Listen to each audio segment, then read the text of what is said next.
go again. I mean, this is the truth show, and there's more. Oh, I'm not done yet. Oh, and there's more. Oh, I'm not done yet. I mean, this is the truth show. Oh, yes.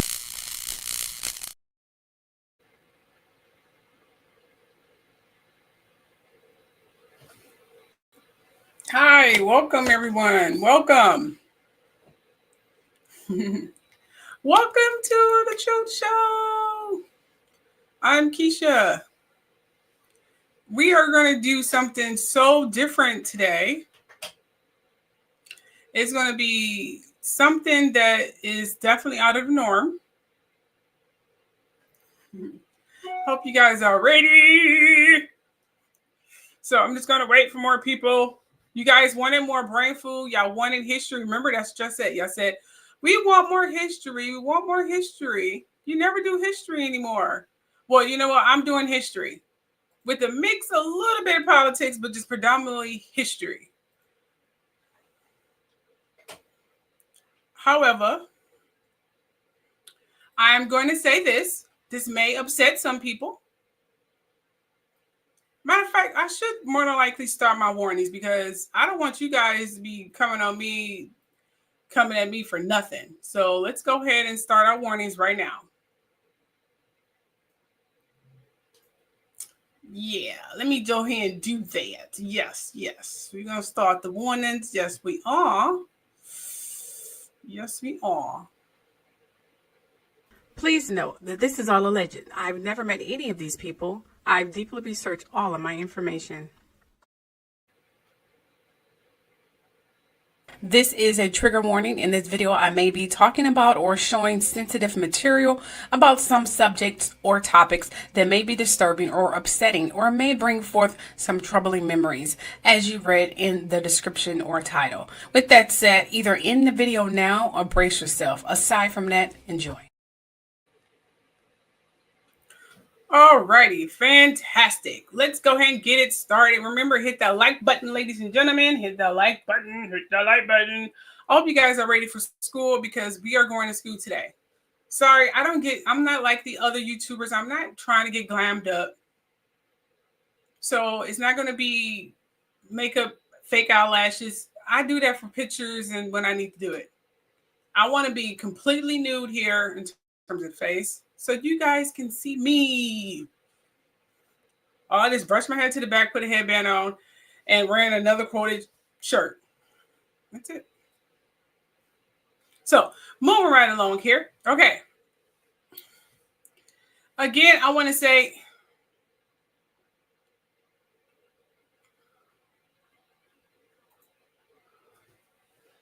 just a second here. Just a second here, ladies and gentlemen. First of all, I want to welcome all my truth seekers. My name is Keisha. In this live show, I will not be, you know what? Yes, we will be. I'm just kidding. I will be talking about history, one of my favorite subjects next to politics and true crime. As you guys know, I do not like talking about celeb gossip. I feel weird talking about it. You know what I'm saying? I like talking about the royal family, though, because it's kind of, leaning toward history for me. So I don't mind talking about the royal family, but they just make me angry when I talk about them. They're right up there with politics when it comes to anger for me. So, y'all see the intensity that I be when I be talking about the royal family. Y'all see that. Just to let you guys know, for those who are just now coming in, when I look to my left, you're right. I'm operating the software, the slideshow, whatever, looking at your comments. So this is when I'm looking like this, that's what I'm looking at. It's my left, your right. When I'm looking to the right, your left, I'm going to be operating the slideshow. So this way, comments, this way, slideshow, camera. So you guys will be like, why she keep looking over there? Why she keep looking over there? I have to do that. Trust me, you probably wonder why I'm saying this, but people are really picky when it comes to me. They micromanage me, they microanalyze me, they nitpick on everything. I had a comment on one of my posts. And I just put a post up there about Donald Trump and pertaining to him wanting to be the Pope, which I told you guys, if you read his niece's book, you would not be surprised that this fool wants to be a Pope. He want to be any leader that is adored and he can get away with anything. He doesn't have to pay for a diddly squat. That is why he wanted to be a pope. All he has to do is rig that too. I'm not even sure if that can even be rigged. So, because for some reason he feels that America likes him. They're not telling him the truth, and I don't even think he cares. So that's why I'm not surprised. And he's not religious. And I kept telling people, Donald Trump is not religious. He don't believe in religion. He used religion as if it's a marketing ploy or some kind of propaganda or anything that can get him votes. But in actuality, he really do not care about religion. He think he's Jesus and he's the chosen one. And I want you guys to think about that as we talk, because that would definitely come up a lot. Okay. It would definitely come up a lot of him thinking he is the chosen one. He is the king. We are kings. It could be a reason, aside from the fact that he's a grade A narcissistic hoo-ha, but I think there may be a deeper rooted reason. So we're going to discuss that as well, okay? We're also going to be talking about the Anunnaki, the real indigenous Americans, believe it or not. Pre-mudflood, who is Jesus. A lot of people are still, because at this time in state that we're in this political world, a lot of people are running to Jesus. I'm saying Jesus got so much in the comment section. And I'm thinking, interesting. Who is this micromanaging, shoulder, conscientious, always in your ear and looking after you, Jesus? I think half of the stuff, no, most of the stuff they make up that Jesus and God's supposed to be doing is completely made up because it's not in the Bible. So, and I be seeing that in the comment section. You know, Jesus will save you. God will save you. Only Jesus can protect you. Only he can free. I'm like, who is this Jesus and God y'all talking about? So we are going to clear up some of those little delusions. And just to let you guys know, the more you praise or give power to Christianity, the more power that they get, like Donald Trump and his cronies, because they feed off that admiration, that power. That's what gives them more power. You know what I'm saying? But we're going to talk about that a little bit more. So, again, Anunnaki, Donald Trump, maybe America's pre-flood. We may not talk about that. I should have kept that out of my script. And we're going to talk about what entities and individuals are protecting Donald Trump. Because I read in a lot of comment section that a lot of witches are wondering why their spells aren't working. They're like, our spells are not working. We're trying. He's protected. He has a shield. I'm going to give you the answer to that question. So be prepared for that question to be answered. And again, if you're highly religious and you just, down for Jesus, you praise Jesus, you whatever, regardless of the fact that he is a messenger and that's all he is. And he said not to praise him, but other scriptures in the Bible says so. If you are so for it, no matter what I say, and you believe that if you don't praise Jesus, you are doomed to damnation in hell like a bully, then you probably want to sign off here and go to some other delusion Christian channel, because I may have grew up a Christian, but the more I learned about it, the more I question it. And I am going to give you a little deeper insight on why it should be questioned. Okay. Now, we already got the warnings out of the way. Let's go ahead and get started here.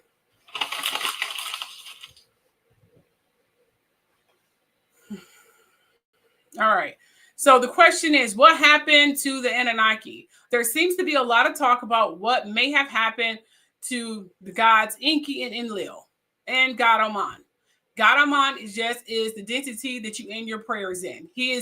Aman is not some ending intonation or period or end quote, whatever the heck those preachers and pastors be making up, is literally giving omen and praise to God Aman. Okay. So you're giving praise to Anunnaki. I'm giving some parts away, but you're giving praises to identity. Okay. That's who you're giving praises to when you're in your prayers. You end it in God Aman, which is a identity. It's not an ending intonation to a prayer. That's not what it is. No, that's not what it is.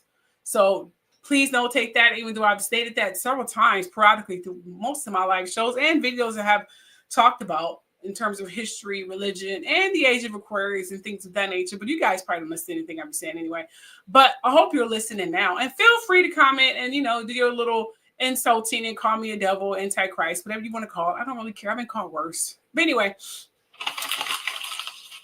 So, Enlil and biblical connections, because there's definitely some biblical connections for Enlil. Yes. Enlil. God Enlil. Do anyone know what God Enlil is? Who does he represent? Is that a question for any of you? Well, I'm going to tell you. Well, with careful research, I came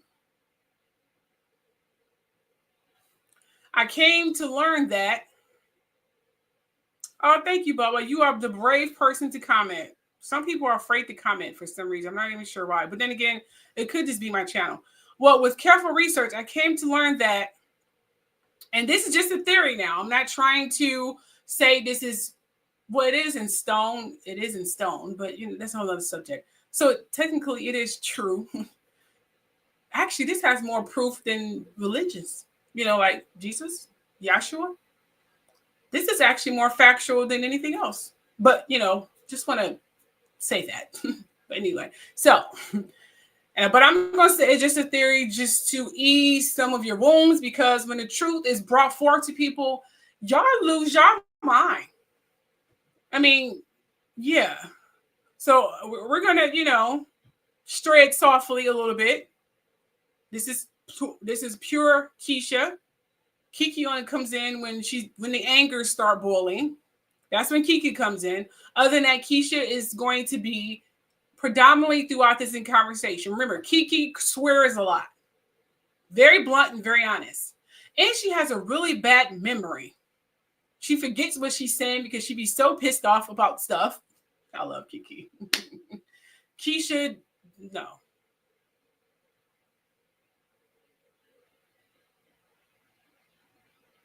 What? Okay. Well, I'm glad you're not afraid of listening. I'm going to go ahead and put that up there because that is a beautiful saying. By the way, I love your icon. Silky, beautiful, beautiful. And Baba. Yes, thank you. They have never left. No, they have not. No, they have not. Okay. Now, with careful research, I came to learn that this is just a theory. I'm going to say that just for soothing ears. God Enlil, who you should know, was a powerful deity in the Sumerian mythology, is often depicted as a storm god and a harsh ruler, quote unquote, like the God in the Bible. So a lot of archaeologists and paleontologists and historians and biblical historians and so on and so forth with those people in those professions, most of them agree the God Enlil is the God they're talking about in the Bible. Okay, so I hope you guys got your coffee, cookies, because we are going to school. I'm showing you videos. You know me, I don't get boring slideshows. I'm not going to sit up here and just talk and gossip about people. I don't like doing that. I'm sorry. I hate doing that. I'm good at it, but I don't like it. It's weird talking about people. I don't even know them. It's weird. You know what I'm saying? Especially one day I might work with these people. So it's often depicted as a storm god and a harsh ruler. Some interpretations suggest that Enlil actions, such as causing the Great Flood. Remember, God Enlil caused the Great Flood. His actions, such as causing the Great Flood, mirror the wrathful aspects of the biblical God, as I just stated. Now, the Sumerian flood myth, where Enlil sends a flood to wipe out humanity, has some similarities to Noah's Ark story in the Bible, as I just stated. Okay. This is Enlil. Okay, this is Enlil. And you know Enlil because he has most of his facial hair. He has all this, and he shows his ears too. So when you see him in the carvings, ancient carvings, and they were jet black. They had all jet black skin. Most of the Anunnaki identity had jet black skin to the point they were blue. You know what I'm saying? It's definitely connected to Israel. Let me put that up so people can know, because I'm not going to replay the comment section. Well, I might. It depends if I get a lot of comments. If I get a lot of comments, I replay it. But if I'm not going to replay the comment section. It's kind of embarrassing. But yes, it's definitely, well, if you know what you should do, Phoenix, you should definitely read. Well, you can't read it. I'm sorry. Well, I do have it on my blog, I think. Yeah, I do have it on my blog. But look at my Egypt in America series that I have. Go check that out. That's where I talk about, you know, the Israel, where it's located and things of that nature. So go check that out. Okay. Okay. Now, so this is Enlil. Remember, Enlil has the facial and most of his carvings, he's showing his ears. Okay. So notate that. And they were really dark. See, you see these really dark, but they try to scrape it off. That's what they do. When they look and find these old carvings, they scrape off their color.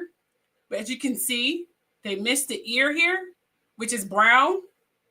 They do that to all the carvings, the Egyptian carvings. They scrape off the color to make it look like there was pale people running around in the snow.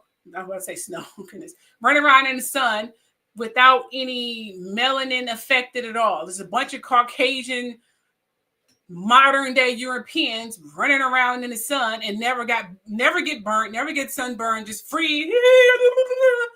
But no. First of all, that's physically impossible.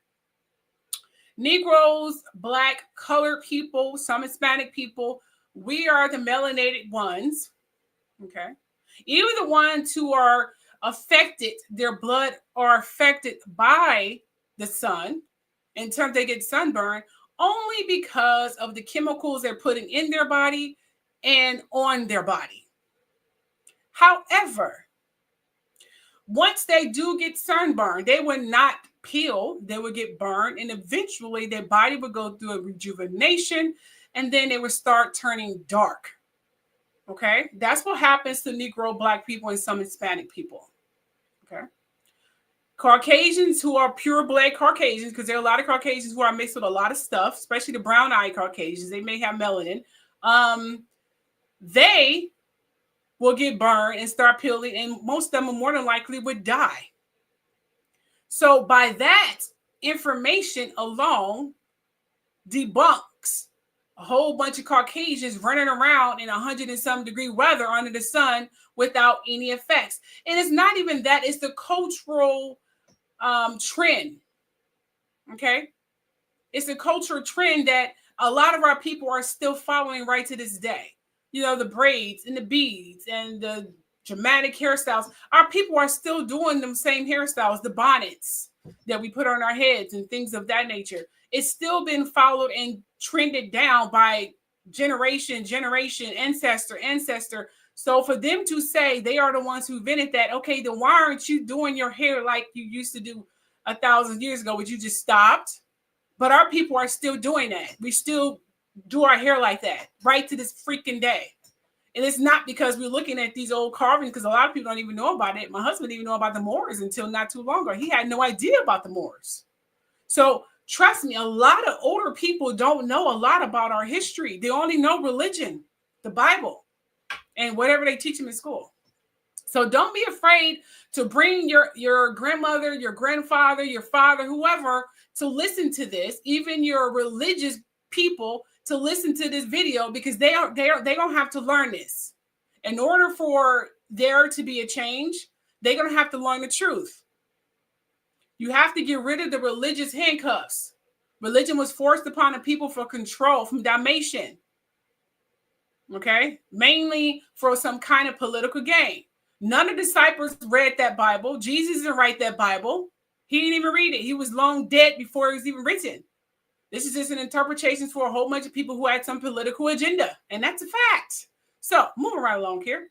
So, we have the Sumerian flood myth, which is kind of coincided with the Noah's flood. Okay? They both have similarities. They're pretty much one and the same. All they did is just copy from previous stories. Just like the Greek gods, they copied from ancient Egyptian deities or Anunnaki deities, Negro black deities, or whatever. That's all they did is just copy and add a little, dust and, whatever dust on it. But all it is plagiarized versions of stories they heard before. Yeah, I'm talking about the Greek gods and goddesses, Zeus and all them other people. Yeah. They just copied stories. So these similarities to Noah's Ark and the Sumerian flood are definitely similar. God Enlil is definitely the God that's in the Bible. Definitely the God is in the Bible. True, they don't know their history of their ancestors. That is definitely true. Absolutely. Okay, they are definitely one and the same. Okay, then we have the Anunnaki and biblical figures. Some theories propose that Anunnaki could be linked to Nephilim or the Watchers. Remember, I did a live show, I believe it was a live show, where I talked about the Watchers, or I did a video, I'm not even sure. I do so much, I don't really know. And I talked about how to identify Watchers and teachers, messengers. A lot of Watchers, they are known for their big foreheads. And they do have descendants who have big foreheads. Watchers and messengers are known for their big foreheads and pointy ears. And they're very captivating and mesmerizing eyes. That's how you know they're more than likely descendants of Watchers or messengers. Okay. So, as I said, some theories propose that the Anunnaki could be linked to the Nephilim or the Watchers, mentioned in the Book of Enoch. The Garden of Eden concept appears in Sumerian texts where a divine council creates a paradise. So the Book of Enoch describes celestial beings who are influencing humanity. Please get that, which some connect to the Anunnaki myths. I mean, think about it. Enki, the Sumerian god of wisdom, water, and creation, has been linked to various biblical figures and themes. For example, Enki, and I'm going to show you videos.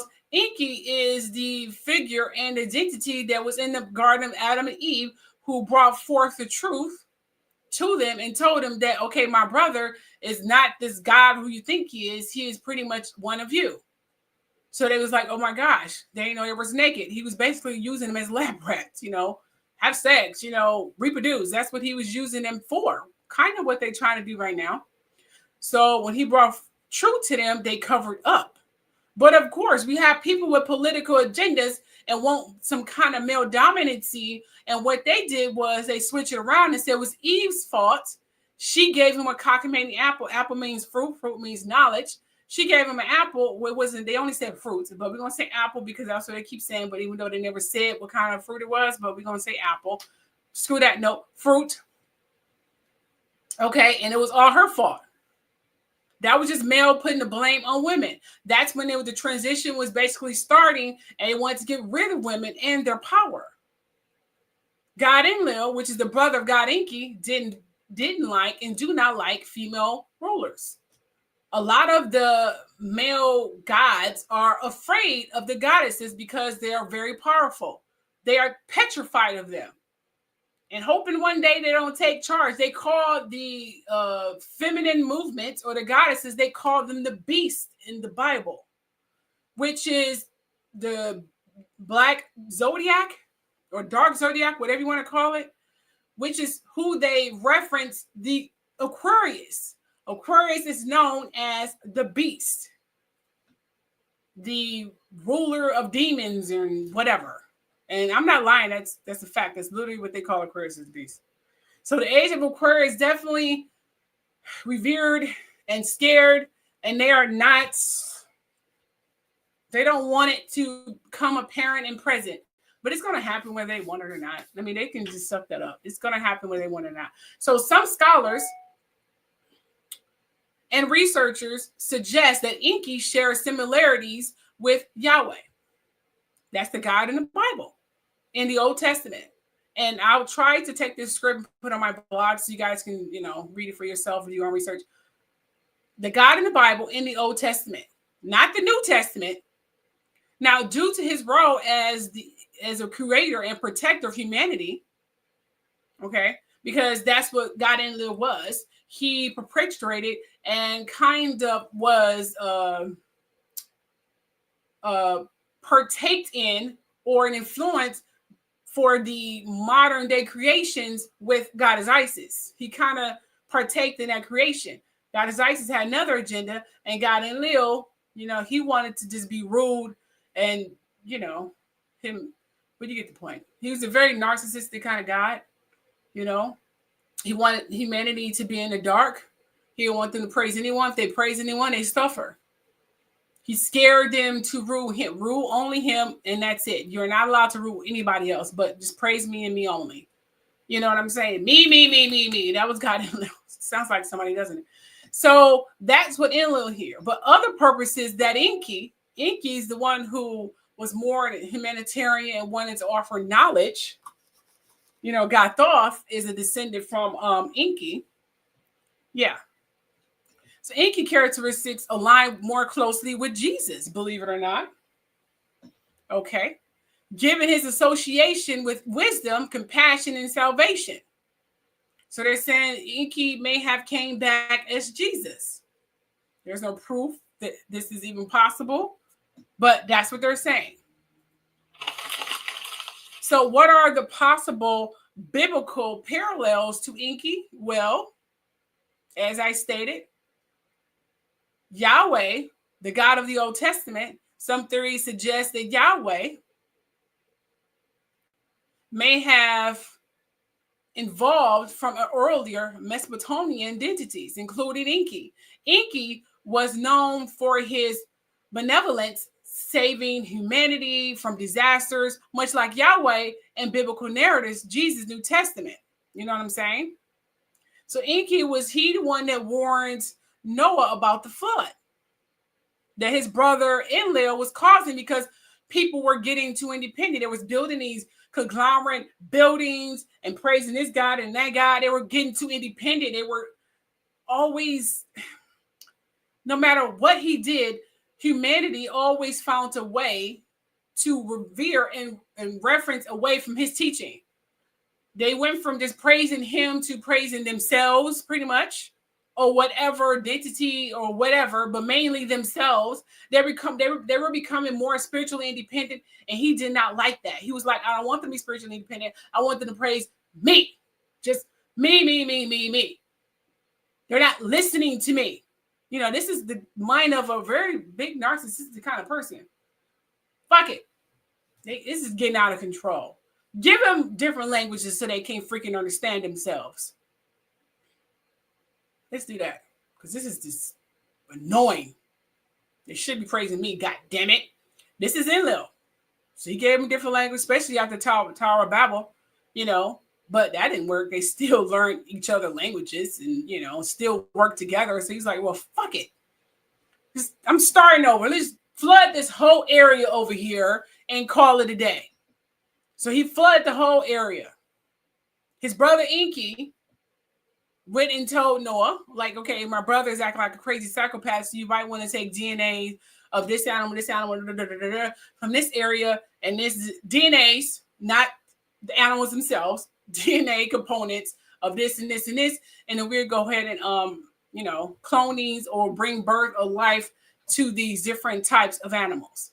The whole world was not flooded, just an area. One of is looking more so like America was flooded, because this is the old Egypt, but that's just my theory and proof, actually, but whatever. So getting back to Jesus, the New Testament, who most scholars are saying and may have been Enki, was a teacher, healer, and guide, traits that resonate with Jesus / Yeshua.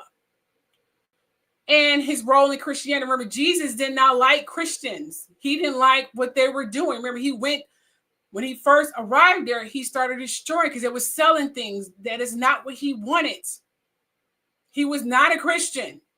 He wouldn't have liked what they're doing in the Christianity role. He was not like that. He was the independent thinking, spiritual thinking. He told you to look for the kingdom of heaven and within you, not above or not below. They changed it, but that's what he originally said. Okay? He was not a Christian. He went from, praising yourself, and then they changed it from him saying that to praising him. That's just them being very manipulating in the Bible. They contradict themselves a lot in the Bible. So if you guys believe that Bible, I got some serious freaking issues. So some interpretations suggest that Jesus embodies aspects of Enki, wisdom and compassion. As I stated, knowing the flood, Enki played a crucial role in the Sumerian flood myth / Noah's flood, a little bit. Warning human, which it was Atrahasis or Hesis, to build an ark. Similar to how Yahweh instructed Noah in the Bible, it just changed the name. See, different events. Well, actually, one event just switching around and changing names. You see where I'm going with this? God Enlil is definitely the God in the Bible, the vicious, jealous God who is narcissistic and evil and a genocidal maniac who states that you praise me and only me, and if you don't praise me, I'm gonna burn you up and kill you. That's literally what he pretty much said. And I guess people think that's a good thing. Like, okay, if I don't praise him, I'm going to die. So I guess I have to praise him because I guess I have to praise him. Not even question the motives or anything. Just such cheap and dark and stupid. So, and God Enki could have been Yahweh, okay, Jesus, in the Old Testament, who warned Noah about the flood and to build the ark. Remember, he was also similar to Jesus, who in turn resembled Enki. They kind of resemble each other when you go to look at old carvings, even though there's not very many authentic carvings or pictures or hieroglyphics or anything stating that Jesus, aka Yeshua, was even, well, whatever you want to call him, was even present or even authentic.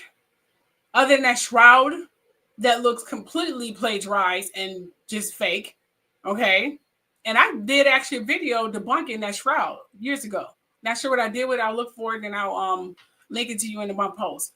But yes, that's pretty much what that is, okay? There's really no proof that Jesus even existed. I'm going to be real. It really is. There's more proof of Enki, these Anunnaki deities from thousands of years ago, but there's really no proof about Jesus being even an actual person, just stories.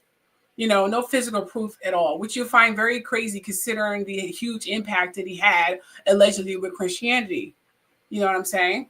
Now, so this figure, God Enki, known for being a teacher, healer, and guide, traits that align with Jesus' role in Christianity. Some interpretations suggest that Jesus embodies aspects of Enki's wisdom and compassion.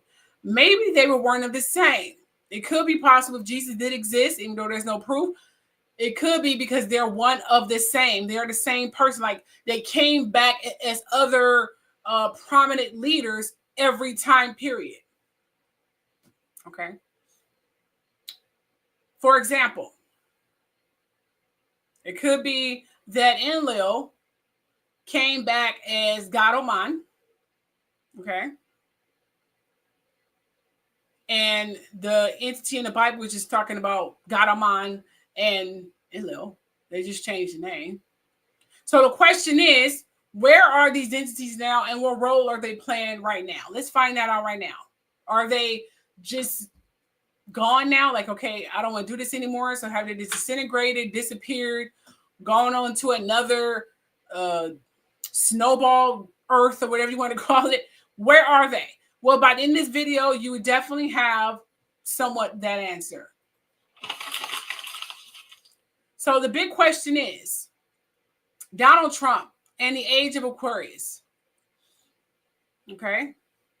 Because think about it. With that said, how does this coordinate with the age of Aquarius? Because as I just taught you, God Enlil was just like Donald Trump. Think about it. Donald Trump and many other controlling, domineering, sexist, bigot leaders who hates free-thinking people and change. He wanted, remember, Donald Trump, Enlil, Putin, all these hoo-has. Most of them want obedience, submissiveness. Okay, Donald Trump, he wanted everyone to praise him and him only. He depicted himself as a pope, even though he's not religious. But the pope is praised and the pope gets to do anything he wants and he don't have to pay for shit. So that's beautiful. He wants to be the pope, even though he don't even care about religion. So with that in mind, Could Enlil also be the one protecting Donald Trump and preventing the new age of Aquarius from coming into full rendition and manifestation? Because all these people, okay, see you later. I'm assuming you're leaving, so see you later. Because all of these people are saying that they're doing spells, but it's not working on Trump because, I don't know, it's just not working. Could it be that God Enlil is the one who's protecting Trump and manipulating him at the same time? Which is why none of the spells are working, because we have this ancient Anunnaki deity who's very powerful, by the way, protecting this man and making sure no spell goes against him or affect him at all. That would definitely be the reason why no spell is working. But by the end of this video, you would definitely have other ideas, okay? But before I continue, take a look at these videos, what this video.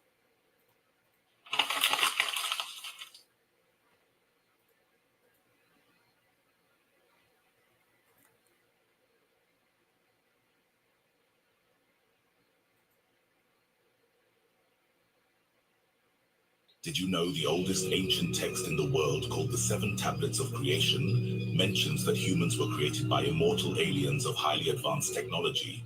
They descended upon Earth 400,000 years ago. These cosmic visitors were from a celestial red planet known as Nibiru, and came to this planet to mine gold and resources. Our ancient ancestors called them Atlanteans or Anunnaki, and they painted the planet with their presence, with ancient antiquity that can be found in every corner of the world today. Such beings, remarkable as they were, mirrored humanity in many ways, and we share their depths of human-like emotions, the ardor of love, jealousy, lust, and the shadowy abyss of hate. Their heads and bodies were much larger than human, but we look like them, and they look like us. They had technological weapons so advanced that it seemed to our ancient ancestors as magic. Among these ethereal beings, a monarchical family claimed Earth and masqueraded as gods once man was created. Anu, the father and king of all the gods, stood tall as a patriarchal figure, ruling from heaven, which is really space. On Earth, his two sons and daughter ruled the planet and followed Anu's commands.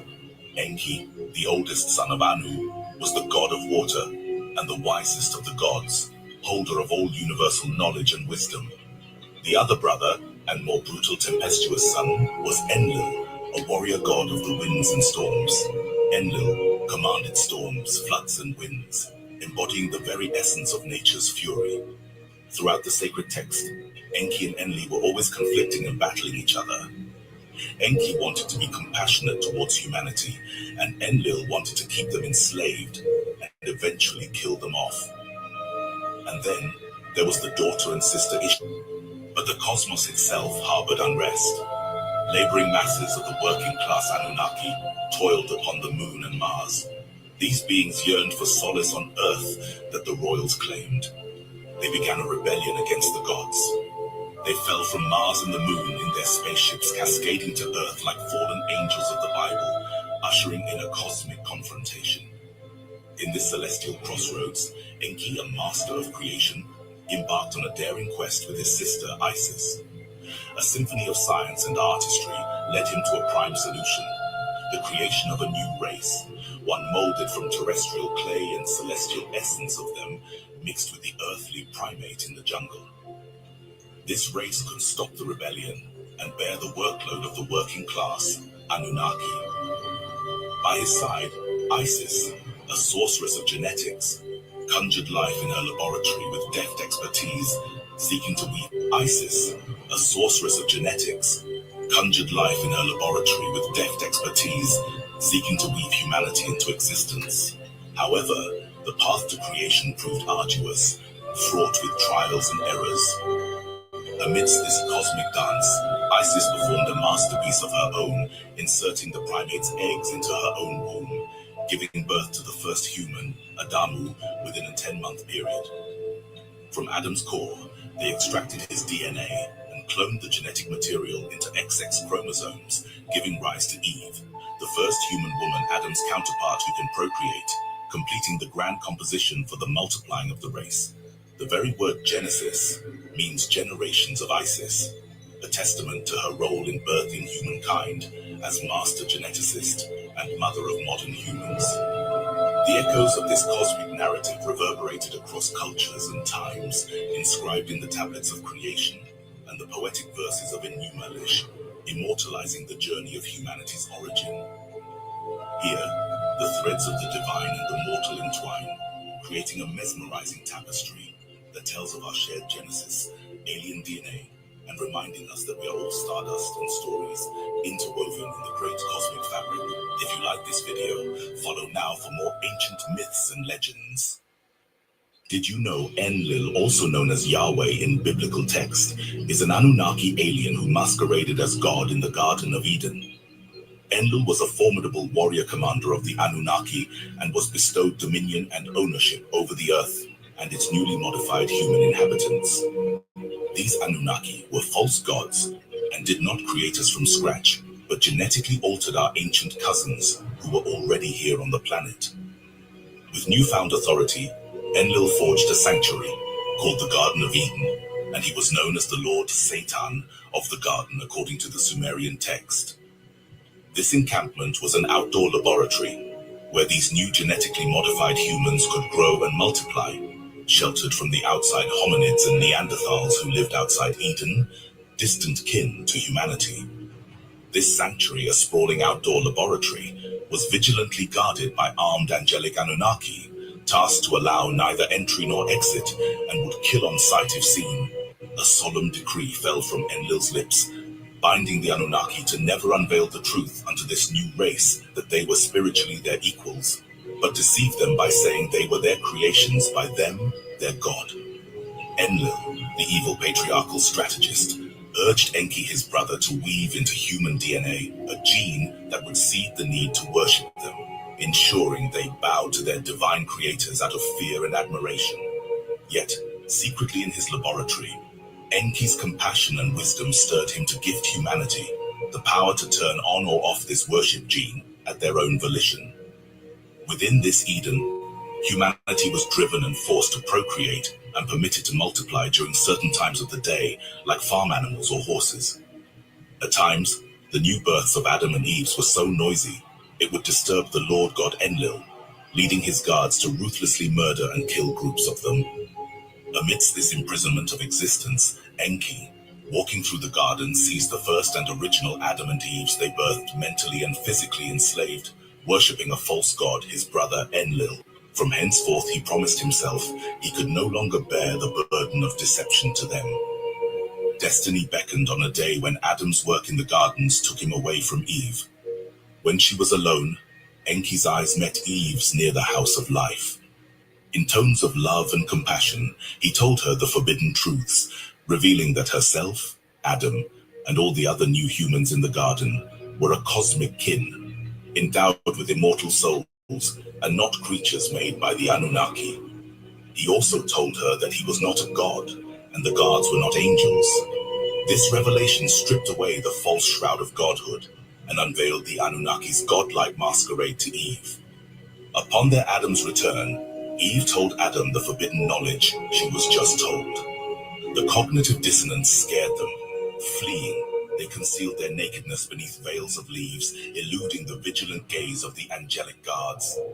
Did you know that the Tower of Babel incident in the Bible led not only to a language diversification by God, but also a variation in races and a reduction to human lifespans to 120 years?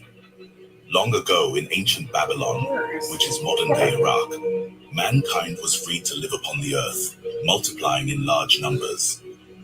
At this time, the men and women of Babylon lived up to hundreds of years, if fortunate, shared one language, and worshipped hundreds of gods who came down from the heavens, who were really Anunnaki, also known in Greek mythology as Olympians. High above the mortal realm, Enlil, also known as Yahweh, god of windstorm and the Canaanites, observed the construction with a mix of curiosity and concern. He saw through their ambitions and unity that fueled the Tower of Babel's rise and recognized the danger it could pose, a perilous path to mankind potentially exceeding supremacy over them.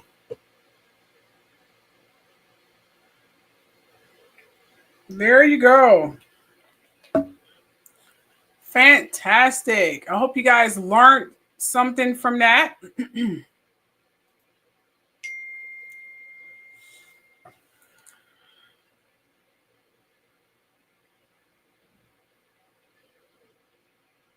I hope you learned something from that. I'm not expecting for any of you to ask any questions. With a gesture of his...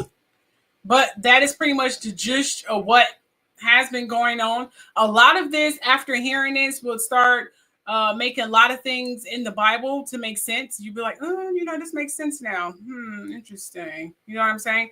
So, and that's a good thing because that's where I want us to be. Okay? Now.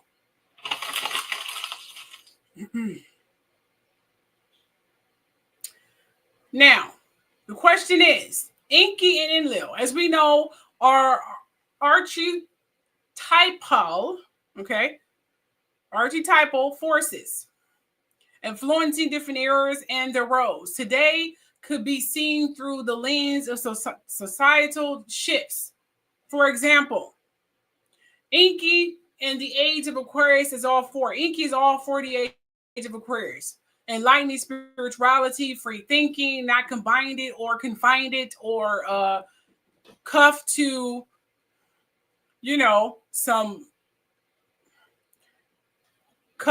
this new age, or should I say the old age way of thinking in terms of religious. So trust me, Enki is definitely all for it. He's all for the new age, free thinking, the whole 9 yards. He's definitely all for it. Okay. However, we have Enlil. Okay. We have Enlil. So let me just back up here. The age of Aquarius is often associated with innovation, enlightenment, and collective progress, qualities that align with Enki's role as a bringer of wisdom and knowledge. Some interpretations suggest that Enki influence manifested scientific advancements, humanitarian efforts, and the push for free thought, because he was always coming down, teaching people how to do this, how to do that, how to do this, always teaching them new things. That was Enki. So this definitely full throttle of technology is definitely got Enki giving his approval and help. Like, we're going to full throttle. But of course, his brother Enlil have to come in like, hold the phone. No. We need to take it back to Christianity. We need to take it back to religion where they're only praying this God who's jealous. Everything they tell you not to be, but it's okay for him to be. Who's a genocidal maniac. Believe in me or just die in fire. So his brother-in-law, like, no, they need to praise me. So there's a battle here. There's a battle here. Free thinking. Prison thinking. So which one will win? Well, the age of Aquarius is going to happen whether you like it or not. So it is what it is. However, so could Enki definitely be working with the tech savage people who are moving forward technology, such as China. But you got to understand, China was dominated by a lot of Negro Black people. The Moors were in China as well. They were over there. Actually, there's a lot of pyramids and ancient artifacts over in China. Of course, they won't tell you that. I mean, who's going to stop them? Reason why China is advancing, because they are not dealing with the constant seriously of chaos and war and racial segregation and male dominancy and bigotry, which I'm sure they already have one ruler and it just goes from there, and a bunch of the same race of people in one land, not a series of different states. They may have different, towns, whatever, but just one slab of fucking land, one goddamn ruler. And that's pretty much where it is. When it's like that and you don't have to deal with the bullshit we have to deal with every 4 to 8 years, you can strive forward. There are no distractions. Especially if you have a ruler who don't mind moving up in technology. And if you're pretty much reversing ships that may have land there or communicating with these entities or finding ancient artifacts and able to study it without the conflicting, nerve-wracking, sick people. I'm trying to make sure Kiki don't come through. Sick people, historians who don't want the truth to come out, because then it will tell people who are the real indigenous people. What is America in general? It would pretty much ruin and break the delusion of what has been drilled in people's minds. So you have these historians, these archaeologists, these paleontologists and historians and all these people saying no in America, and all the red tape that you have to go through, saying no, we're not doing that. It's making females look great. It's making Black people look great. It's making Hispanics, because then they'll find out, okay, they were the Romans, not Italians that we made up around Roman time. So it'll always be that those questions, and they don't want those questions. They want to stay in ruling. They want to stay superiority, and they want to stay reverent. They want to stay powerful, because that is what is taught. Heroes are not Negroes and Blacks. They are Caucasians, even though history and facts states they are not with equality. They are not with saving humanity, and they are not all of them. So all the ones who are not in this equation, don't even go there. This has nothing to do with you. And they are not for being as humanitarian and wholehearted people. So you want us to believe that you were heroes back in the day? Give me a break. No. Hell no. No, because you're not showing that now. I'm tired of looking at the news where you're shooting this man's child or hitting this lady because she's merely sitting there because you feel entitled to tell her where to sit in her car in front of her house. Who the fuck do you think you are? Yeah, Kiki is definitely coming through. No. Hell to the no. Because it's been drilled in their mind that they are superiority. They have the right. They have been brainwashed. And it's kind of sad because they are completely lied to. And they want to keep this way of thinking. They want to go back to this way of thinking. Most of them are like that. They don't even know why they're like that. It was just taught like that from their parents. They don't know why their parents hated Black people. They just don't know. But they love the privilege they get for being a Caucasian person. So that stigma is going to freaking break. And that is what they're scared of. This is why Enlil is manipulating this entire election and protecting Trump. The only person that can fight Enlil, that can stop him from taking us back in time, is either God Enki or Goddess Isis or the other goddesses, okay, that we are not being taught, that is conveniently coming into serious fruitation and is popping up. And I will be doing a live show talking about all the goddesses and bring on a guest of all the goddesses that we have not been taught about. They have been shunned and quiet and gone in history. It's time you learn that all the leaders and rulers are not men. Most of, if not all, the gods back in the past are scared of the goddesses in the past. They are afraid of them, which is why they want to keep them quiet and binded. So only entity that can stop God Enlil, who loves storms and chaos, who may have came back, as God said as well, is God Enki and goddesses. So again, Aquarius is symbolized by the water barrier, but it's an air sign. I'm not going to give you a history lesson on why they changed that. That'd be a whole other story, I'm telling you. Which resonates with Enki, associated with water. Enki associated with water. So he is coming with the age of Aquarius right along with Goddess Isis. Okay. Enki association with water, life, and transformation.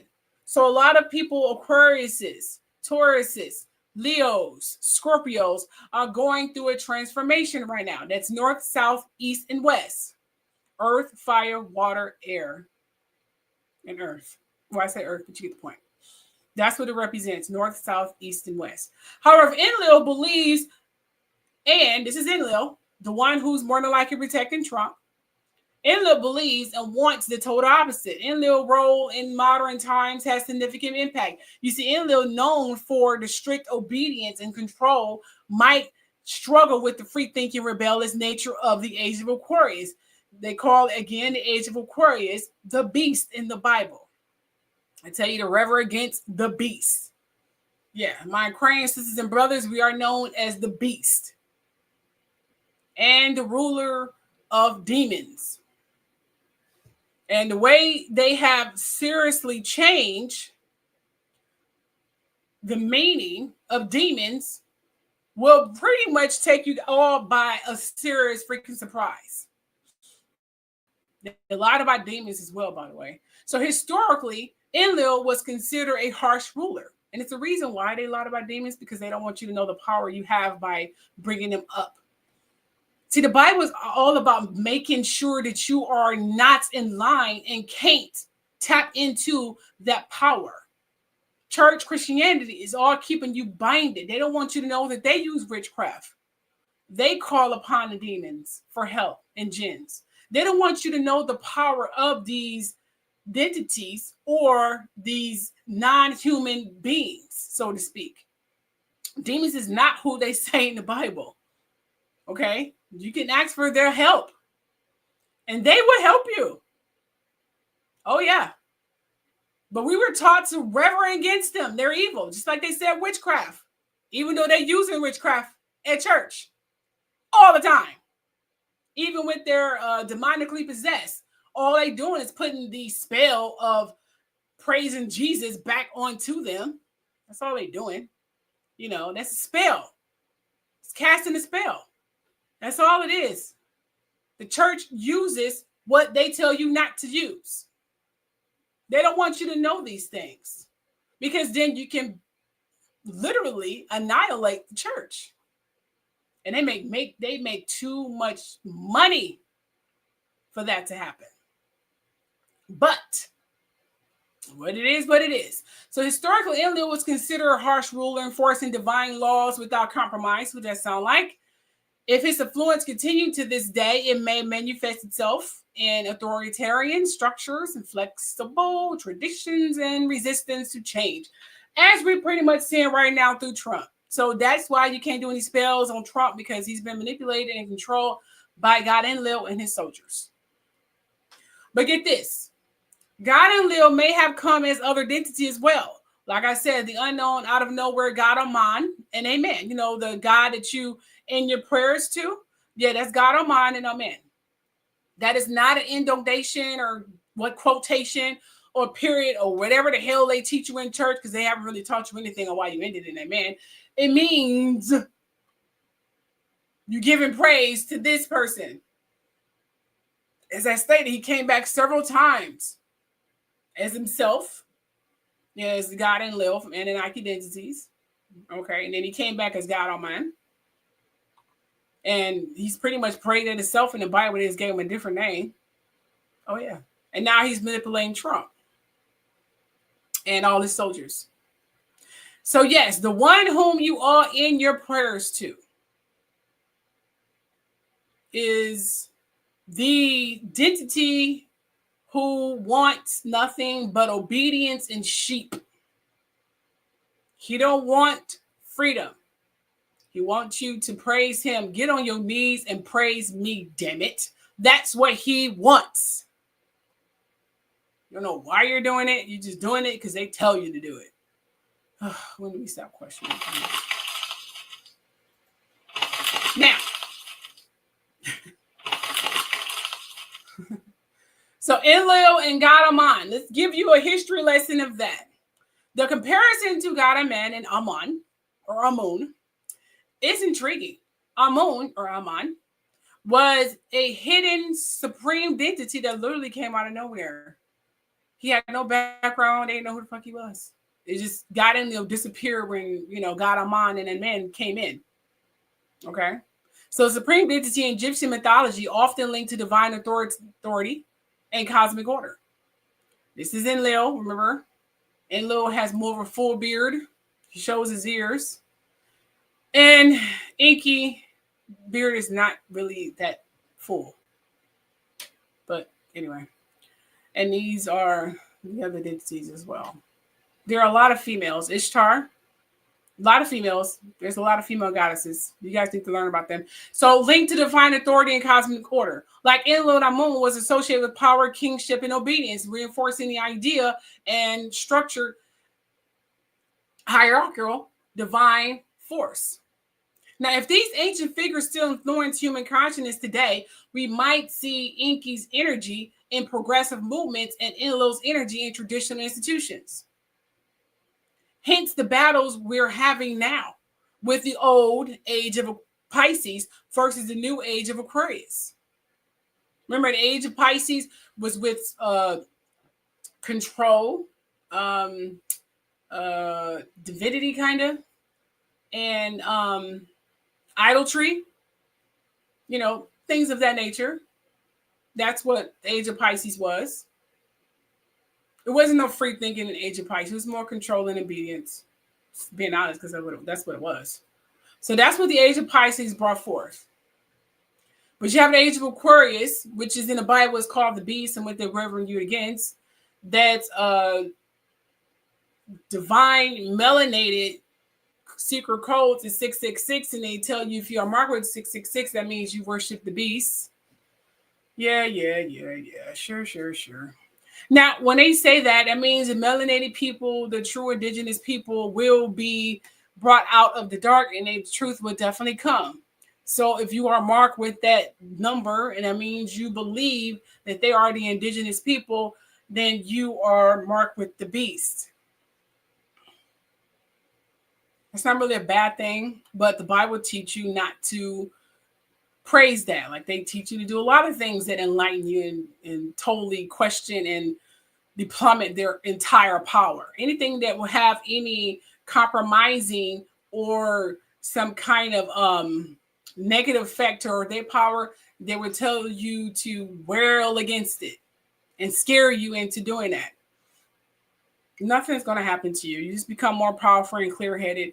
You're not going to burn in hell or anything of the nature. Matter of fact, their spells and hexes probably won't work anymore.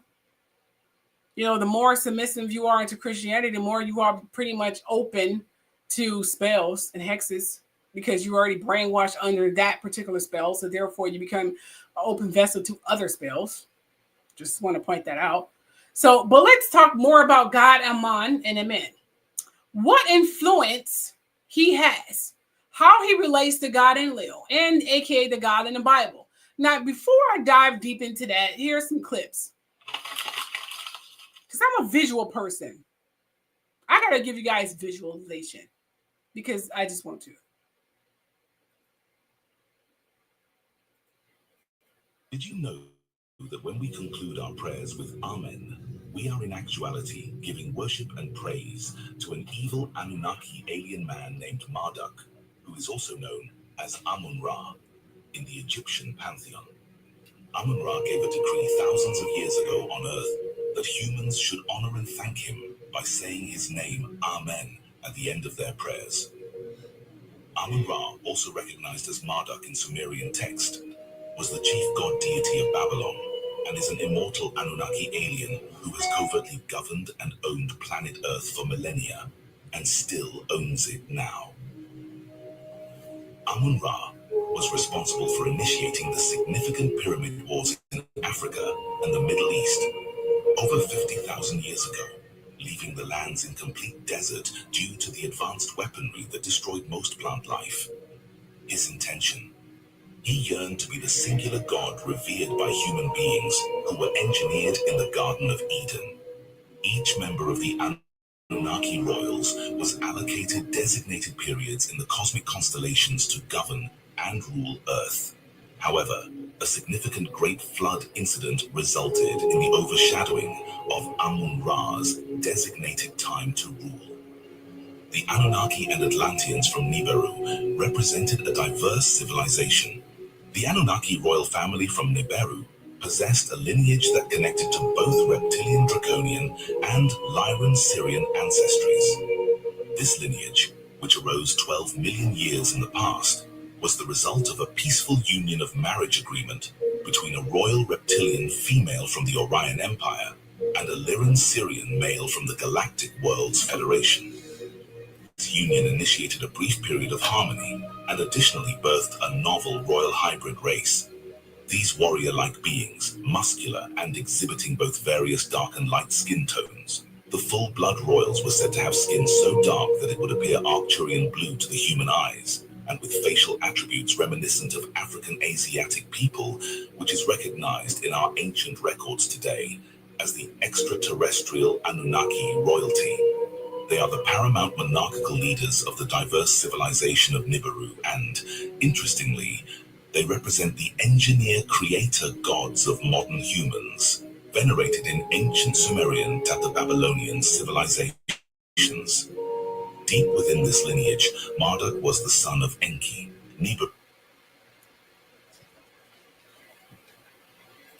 Nibiru's eldest and most learned prince.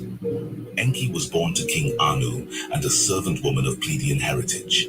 Widely recognized for his wisdom and might, Enki had a son named Marduk, also known as Amun-Ra.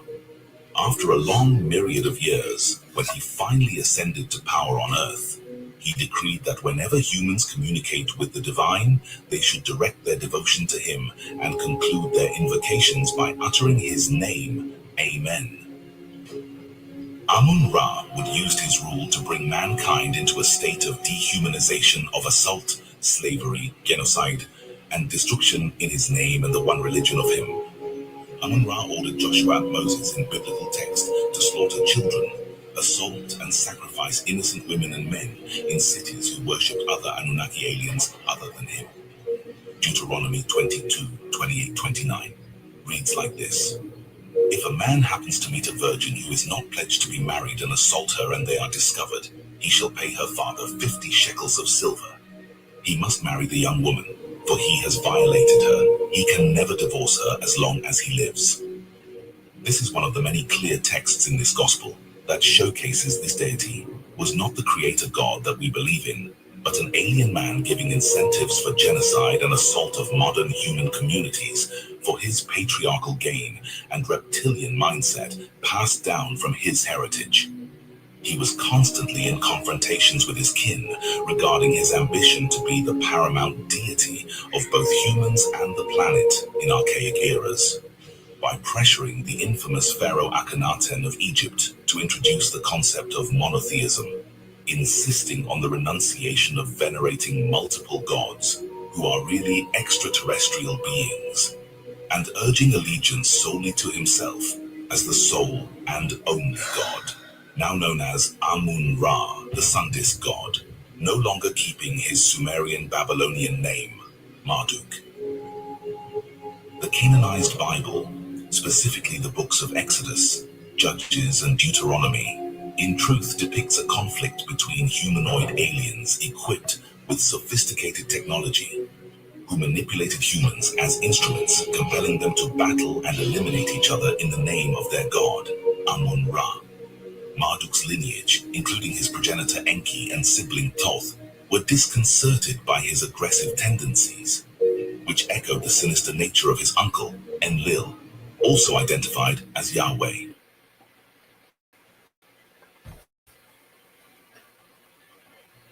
Who governed ancient Egypt for a span of 16,000 years, was instructed by his father Enki to depart from Egypt, abandon the contentious pyramid conflicts with the devoted Olmecs, and establish a fresh civilization in the territories we currently recognize as the Mayan and Aztec regions of the world.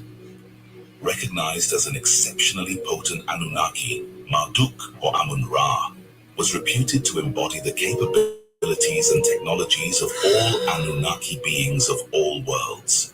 His legendary triumph over the formidable Dragon Queen and Sovereign Tiamat, and her legion during an Anunnaki intervention on Earth approximately 350,000 years in the past, earned him immense respect.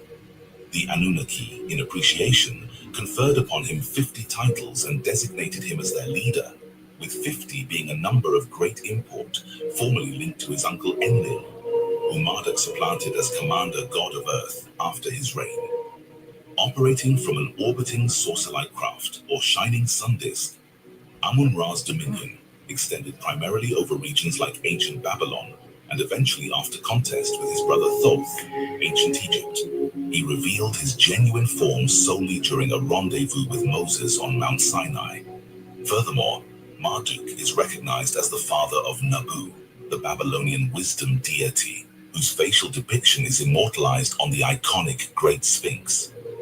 Popular belief holds that Amun-Ra's lineage is intertwined with that of the ancient Egyptian monarchs, and remnants of this royal genealogy, including the renowned King Tut lineage, persist in modern-day humans through breeding and genetic markers placed through advanced technology.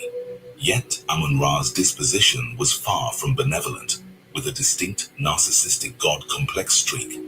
Our souls have already ordained that we hour the light against the dark. As we continue in the age of Pisces, his dominion over our world remains unchallenged. However, once we enter the age of Aquarius, our souls will return to the higher astral dimensions and new Earth. His current whereabouts remain uncertain, but indications suggest his proximity is close, much like the Sith Lord Emperor Palpatine from Star Wars films. Speculations abound regarding secret cabals and the elite who may venerate Amun-Ra and possibly operate under his aegis, striving to perpetuate our intellectual and spiritual subjugation on this planet. In retrospect, we are all like Neo and Trinity in the Matrix, forever battling and conquering the mathematical yin and yang multiverse. We ask that you take these spiritually truthful tenets at your behest and seek out the truth in your own time, and then you will begin to see the connections of these ancient mysteries unveiled. If you like this video, please like, share, and subscribe to Astro Legends for more episodes on ancient mysteries and legends. May the eternal light forever guide your path. See you on the next episode. There you go. Fantastic. I hope you guys learned something from that. So, how you doing, Indra? So the question is, where is the overlapping? Where is the overlapping in terms of these ancient deities? Let's see here. Oh, here we go. Hey, where is the overlapping? Okay. Because that's a question a lot of us are wondering, right? Yeah.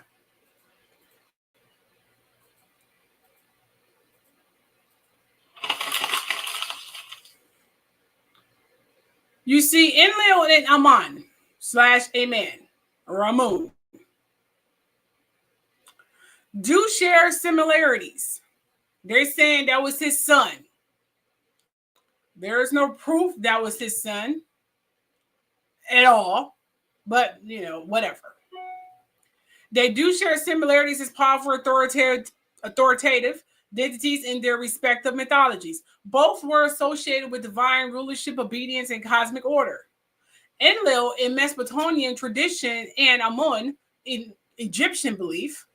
So they definitely have their beliefs. They definitely have their correlation and coordination and similarities. Okay. However, the question is, how are they affecting our today's world? Okay, so that's the question. The possible overlaps between Enlil and Amun, supreme authority, both were regarded as chief gods. Enlil ruled over the Sumerian pantheon, while Amun became the hidden, all-encompassing god in later Egyptian theology, which means he ruled, but he kind of laid out in the background.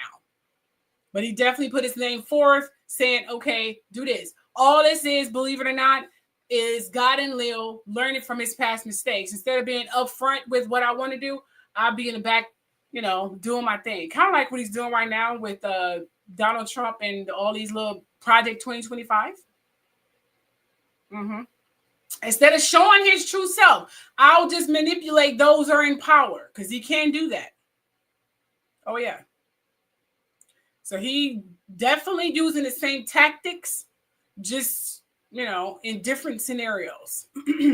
So while Amun became the hidden, all-encompassing God in later Egyptian theology and control and obedience, Enlil was known for, again, enforcing strict divine laws, much like Amun, okay, who has linked to absolute power and kingship, like you worship me, me. In your prayers in my name, bow down to me. I'm not going to listen to you or give you anything that you're asking for, but bow down to me. The prayer probably won't count. Who gives it? Kiki's about to come in. Who gives a care? But in your prayers to me. We became obedient without asking questions. Our people was forced into believing this religion. White gloves from ushers are not from some kind of decorum. It's because the racist white people, Caucasian people, didn't want them touching them because they thought our people was dirty and filthy. And they figured the white gloves will determine if they're dirty and filthy, and they didn't want to be touched. But the usher was there to be their beck and call and slaves in the church. That tradition has carried on to modern day church coordinates and orderly to make it seem like it's some entitled, when it was actuality put there by racist white people during the slavery, of course, and later on, when early on before Jim Crow laws was pretty much disintegrated. And a lot of our ancestors were allowed in the church, but they couldn't touch the white people because white people were, it's kind of weird how white people come from being the most nastiest and unsanitary people to becoming the most cleanest people ever, when our people are the ones who taught them to be clean. They just really flipped the script, didn't they? They went from being nasty, disgusting, not even brushing their teeth. I mean, London, the UK didn't start even brushing their teeth or their asses until maybe 100, closer to 200 years ago. They were still not brushing their teeth. They believed brushing their teeth was bad. Washing their ass was considered unholy. That's a fact. Why do you think Queen Elizabeth's mom had terrible teeth? Her breath was the smelliest ever because they didn't believe in brushing their teeth. So they went from being this, not trying to put this on the current Caucasian people, because it's not white versus black. This is the truth versus the truth in reality. Okay? They went from being these kinds of people in the past to the most cleanest, pure people in the world, and the most heroic heroes who's here to save humanity. And we're considered the evil and violent and disgusting people when we're not. So it's amazing how they flip the script. It's amazing how their own people who are not stupid see that they are seriously brainwashed into thinking our people are like that and still believe in it versus reality. Because the media plays into that propaganda. They don't report all the serial murders and killers of how Caucasian people are constantly killing each other. They're not going to report that. Not much. But they'll definitely report us. You got TMZ, the kings of reporting that. You know? They're not going to come out with a series about Elvis, the king of pedophilia, and among other sick things he was known to do. They're not going to come with a series like that, but they're damn sure come out with one for Bill Cosby or R. Kelly, won't they? No, they're not going to do that, because that will ruin the stigma of their so-called reality of what they are supposed to be known for as the pure race, when reality says something else. Now, will this ever come into revelation or present? I don't know. I would like for it to be. I would like for them to finally learn the truth so they can stop this bullshit. Yes, Kiki coming through. That would definitely be wonderful, but I don't see that's happening anytime soon. So, and then we have the mystical influence. Amun was often depicted as hidden. No problem. Oh, and yeah, thank you for holding it down, girl. Okay, but then we have the mystical influence. Amun was often depicted as hidden and unknowable, while Enlil was sometimes described as too holy for other gods to approach. Who did that sound like? Mm-hmm. Yeah. So you have Enlil, who thinks he's too good to be approached. Enki is out there with the people, teaching them how to do this, teaching them how to do that. I'm sure he has a huge influence over China. He would like to have a huge influence over here, but we still have Amen and / Amun and Enlil still trying to keep it in the past. Hell, freaking Donald Trump was being manipulated by Enlil, hate China, because they are representing the age of Aquarius that's definitely coming in full fruition. They don't want that to happen, so he hates it. It's not a coincidence that Donald Trump has been a manipulative god Enlil and his little homeboys who are hating to see the future. It's like the future is staring him in the face and he hates that shit. It's going to happen whether he like it or not, but he's going to try his best to make sure it doesn't happen. And they both appeared when there was a change to this obediency, like now, a way of thinking. The situation is similar to what, hit that like button, you guys. The situation is similar to what is happening today. Oh, I'm not done yet. The archetypal influence of Enlil and Amun. Enlil and Amun represent power, hierarchy, and divine rule. Traits that have echoed through various historical and contemporary figures, such as rigid authority. Both entities were associated with control. Oh yeah, I'm trying to, but I know the time is getting pushed on and you guys have to do your thing. Even though it's 6 here, but it's probably what, 7, 8, 9 there, I'm not sure. So such as rigid authority. Both entities were associated with control, obedience, and the enforcement of cosmic order. And then we have the mystical presence. Amun, known as the hidden god, and Enlil, often depicted as a distant yet powerful share in mysteries. Oh, 9. See, it's getting late for you guys. Mistress, or I'm sorry. Put it like this. God Enlil is definitely mysterious. So he shares a mysterious, all-seeing influence, similar to how some leaders operate behind closed doors. So the real.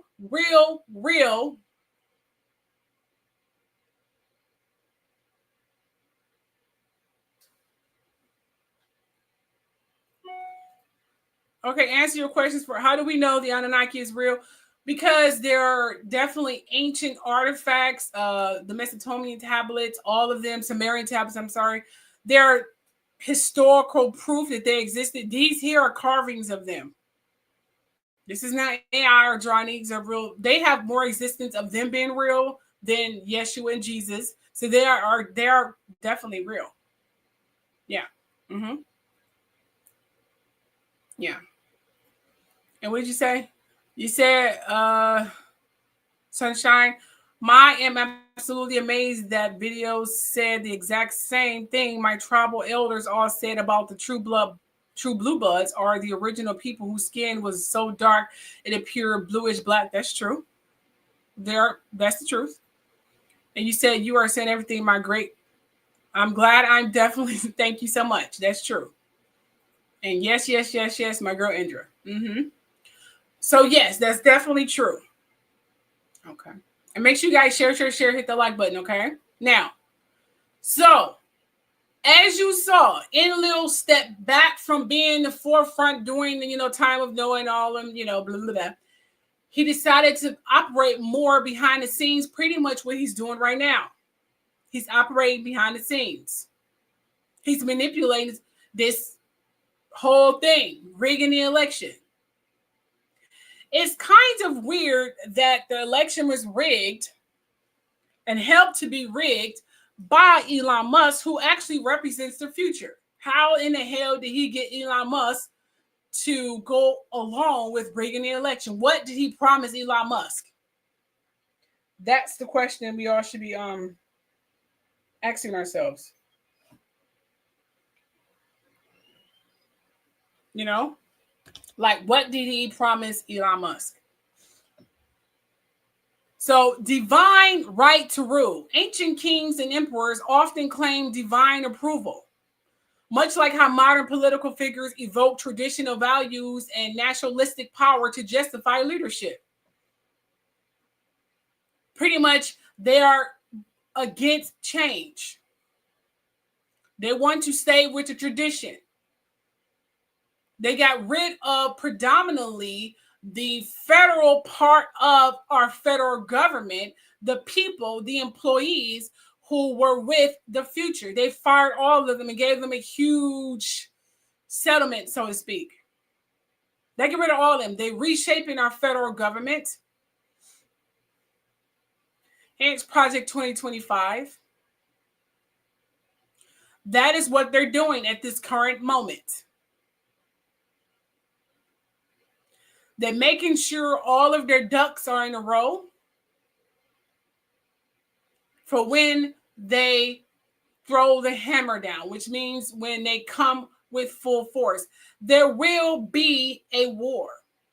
There is a spiritual war.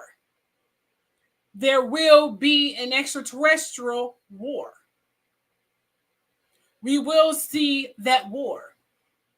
Reason being is because you have the old age is dead. I was going to say Reverend dead set against the new age coming into present. They don't want it. And like every other age that was transitioning, there was always some force and some resistance. Remember, before the age of Pisces was the age of Aries. Okay. There was burning down everything. Everything was a mess. Remember, Moses had to get people out of there because it was just crazy. And then you had the Aries that was coming from the age of Taurus. There was battles and wars and everything going on with that. There's always resistance, but the age is going to come whether they want it or not. It's just a shame that many people have to die before it to come in present. It's amazing that we have to go through this because some people just hate change, but they're just getting started. There will be a war. So,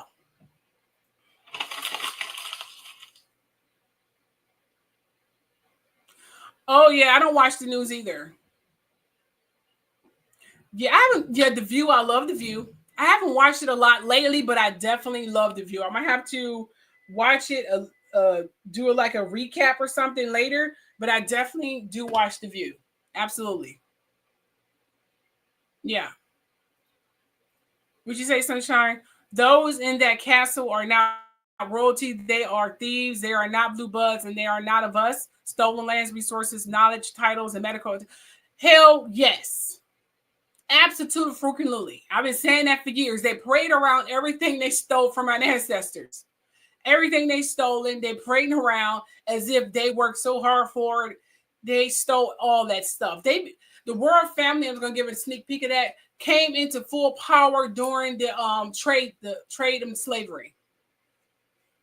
They were actually going broke prior to that, but the trade of slavery, they became very powerful. The mining and the archaeological digs, they did a lot here in America and where they were as well, because a lot of our people definitely dominated London and Paris and China too, and Russia and Europe. So a lot of mining they did, and everything they stolen, they are now parading around for everyone to see, even though they didn't earn diddly squat. Absolutely. So how does this relate to current leadership? Well, as you see there, modern leadership and influence of ancient power structures, as you can see there. If we were to analyze current global leaders under this framework, some could embody the Enlil archetype, emphasizing order, nationalism, and strict governance, while others could reflect the Enki archetype, fostering progress, innovation, and diplomacy, as you see there, and humanitarian progress.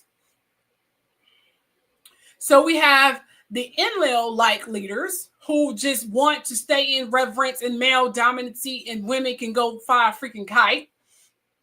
Okay, they are supposed to be seen and not heard. Everyone, they want a millennia. Seen and not heard. That's what they want, a millennia.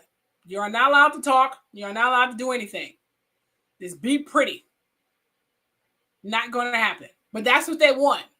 So we have the Enlil type of leaders, which is these two. I didn't put Elon Musk up here because I think Elon Musk is just, who cares? And then we have Inky type of leaders. Okay. Who are for the future. I would probably put Musk somewhere in between. And I'm putting in between because he helped rig the election, but he is all for the future. He just stupid and naive. Okay? I'm just going to put that out there. Oh, let me quit. So the Enlil, as you can see there, I need to quit it. So how does this affect us right now? Well, it's a I can't even say the word because I'm getting tired now. Oh, yeah, the Vatican. Yeah, Vatican holds a lot of historical evidence. Yes, the Vatican. Oh, yeah, definitely.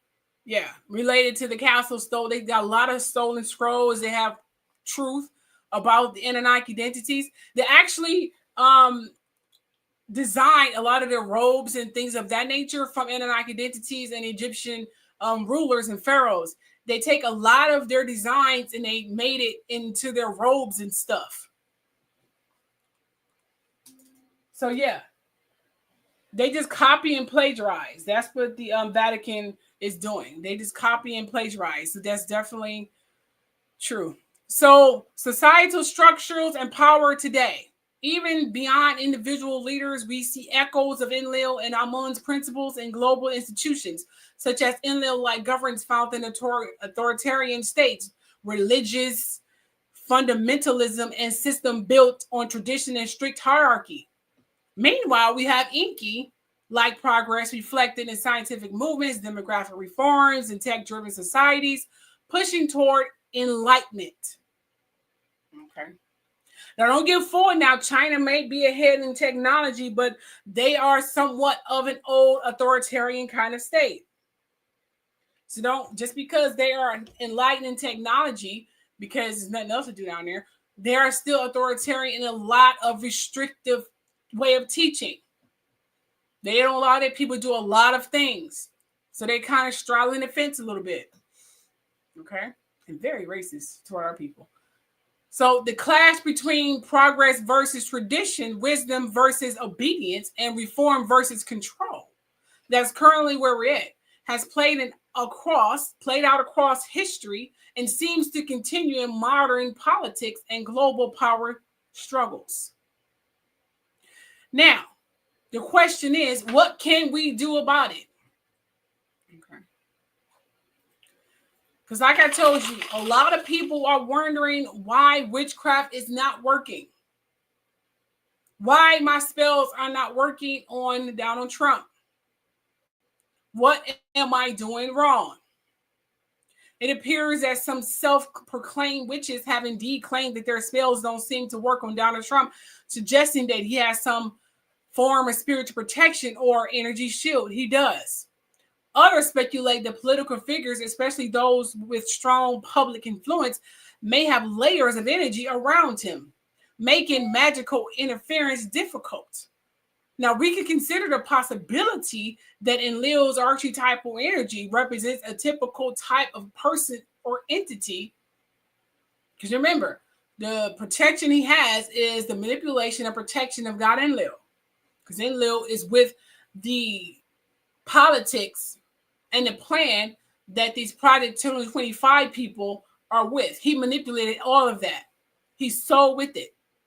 If we entertain the idea that this element is at play, it would align with themes of strict authority, control, and divine rulership, qualities often associated with powerful, unwavering leaders.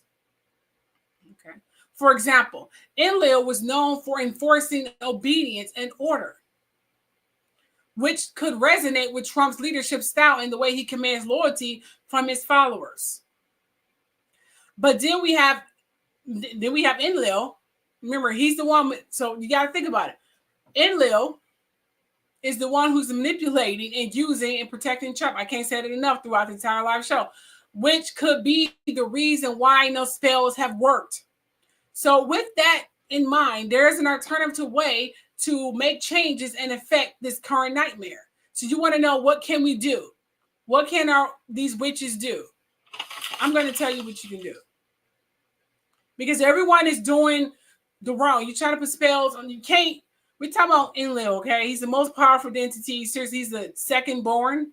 So he's not, no spell's going to work on him. I mean, give it up already. It's not going to work on him. Okay? Not going to work.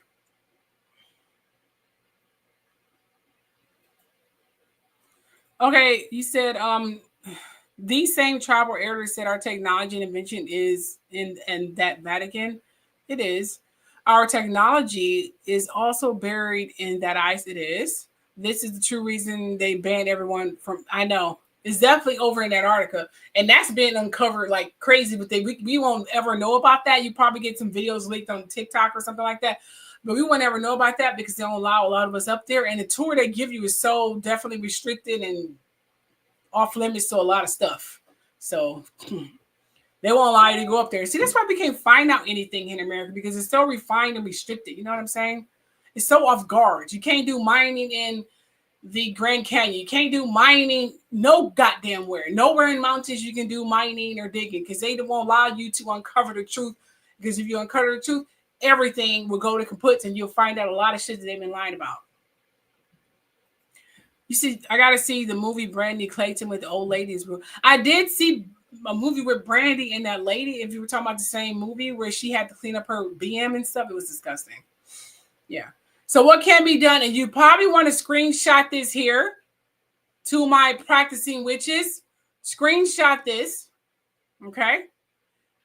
All right. You might want to screenshot this. So if spells and rituals aren't working as expected, practitioners might consider redirect the energy toward influencing collective consciousness rather than targeting individuals, meaning redirecting your energy into attracting people who share the same beliefs as you. This will enable you to unite in a fight against this sick male-dominant system. Okay? So that means, let me say it again, do a spell to attract an army of people who share the beliefs of you. The people who are shunned, the people who are quiet, the people who are afraid to talk. Try to do a spell to waken them and give them the courage to speak up. That's what you want to redirect your energy into attracting those kinds of people. Okay? And then you want to focus on empowerment spells for those who oppose authoritarian figures. Remember, the leaders who oppose these authoritarian figures who are with the future, you might want to do empowerment spells to empower them more and protect them as well.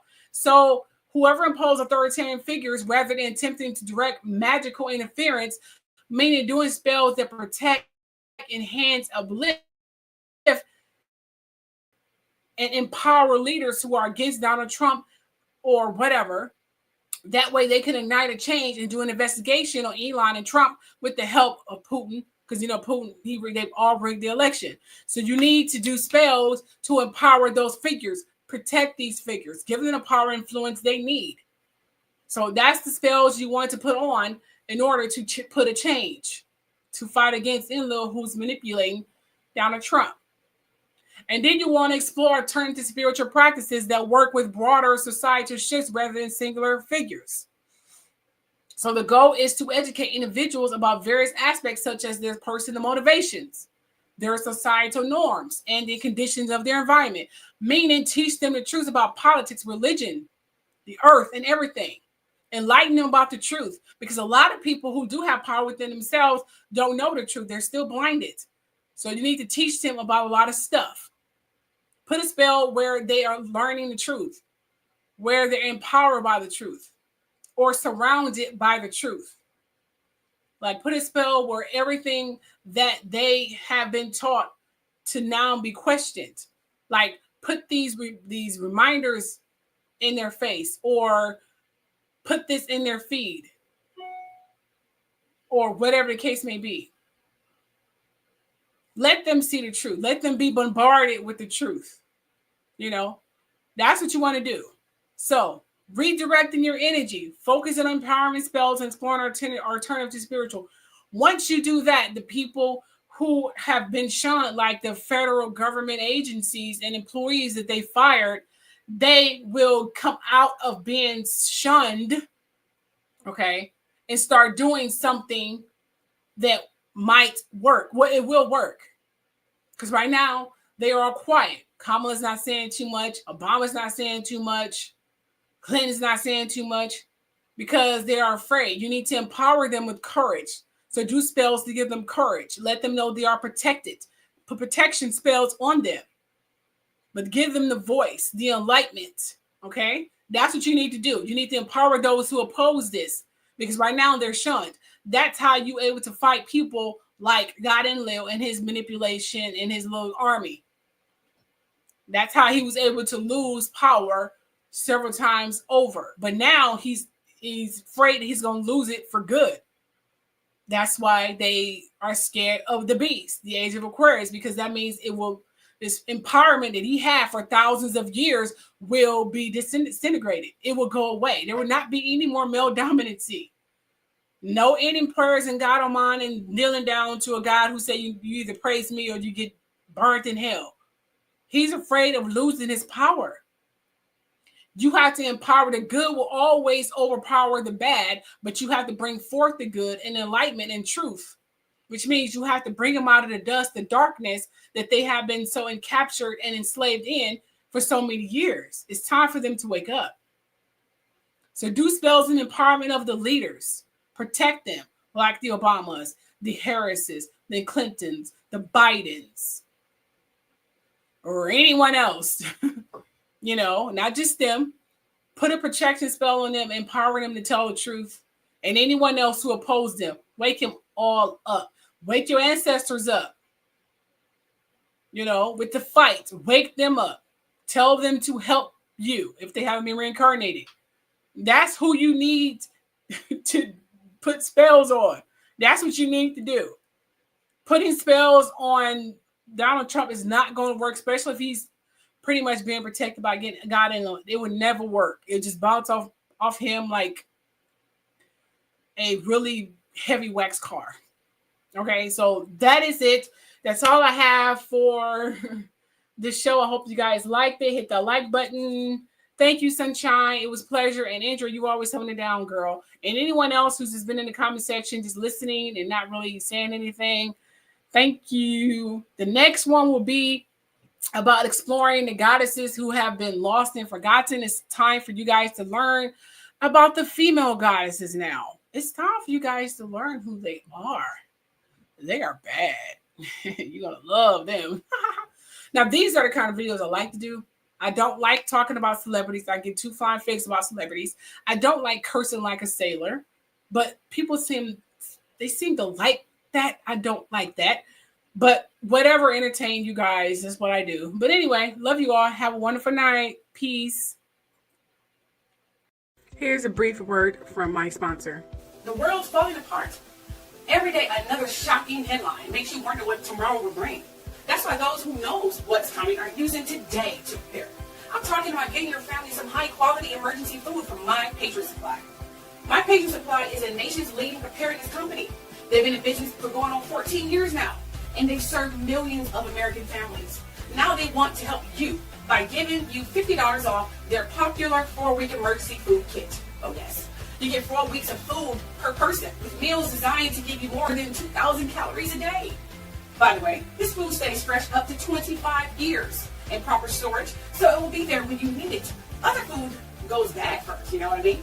So don't wait. Go to Prepare with My Link with the Truth and claim your 4-week emergency food kit. You'll save $50 per kit if you act now. So prepare with me at preparewithtruth.com.